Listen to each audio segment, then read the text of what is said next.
Nighttime in the city that never sleeps.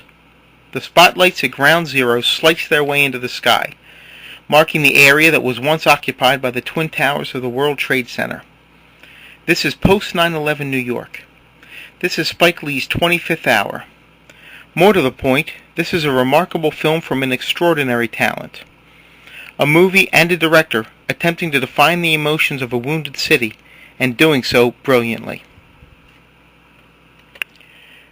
Drug dealer Monty Brogan, portrayed by Edward Norton, has just 1 day of freedom remaining before he begins a 7-year prison sentence.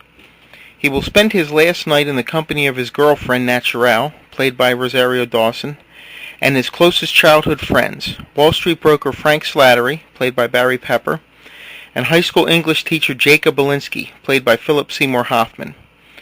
Before the night is over, many deep-rooted emotions will make their way to the surface, and all 4 companions will come face to face with a reality that may change their friendship forever. 25th Hour was the first major film set in New York City following the tragic events of September 11, 2001. Was Spike Lee the right director to tackle such a project? Without a doubt.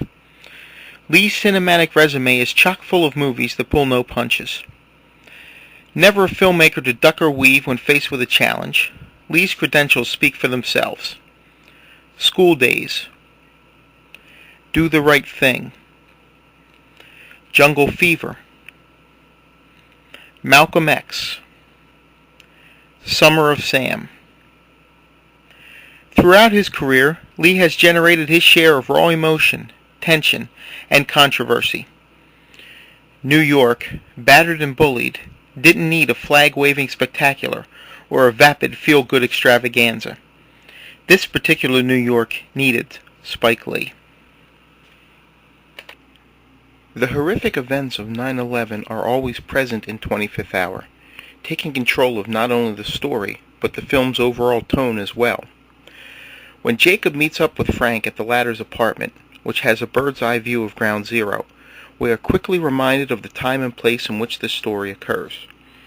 As the two sit in front of a window, through which we see the remains of the World Trade Center lit brightly below, they discuss the possible future of their good friend Monty.